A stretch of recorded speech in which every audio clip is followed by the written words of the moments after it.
Legioner limitin ləğv olunmasına münasibət istəyərdim bildirəsiniz. Bu baxır hansı prizmadan soruşursunuz da. Əgər federasiya tərəfindən soruşursunuzsa tam haqlıdır. Futbolçular tərəfindən soruşursunuzsa tam haqsızdır. Media tərəfindən soruşursunuzsa yarısı dəstəkləyir, yarısı dəstəkləyir. Buna qərar vermək üçün sadəcə gözləmək lazımdır. Zamana görə necə olacaq? Zaman gedən sistem düşünürəm ki, yəni təcrübəmə belə dayanaraq deyirəm ki, milli komanda artıq gözdən çıxartmışıq.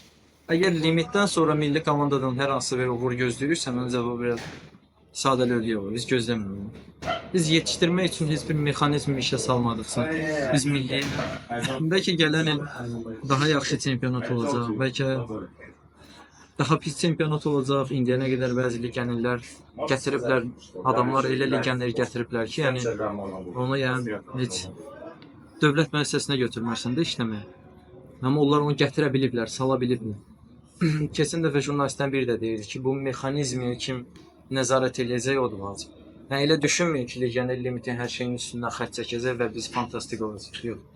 Legioner limiti qaraların, nə bilim, orfanların, vadimlərin inkişaf etməsinin qarşısını alacaq.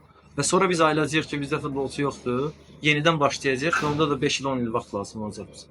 Yenə kimisə xərcləyəcək, kimisə üstünə gedəcək, millidə kim oynayırsa onları tənbih eləyəcək, amma məncə oturub bir soyuq başla fikirləşmək lazımdır. Həm futbolçular, həm qərar verənlər.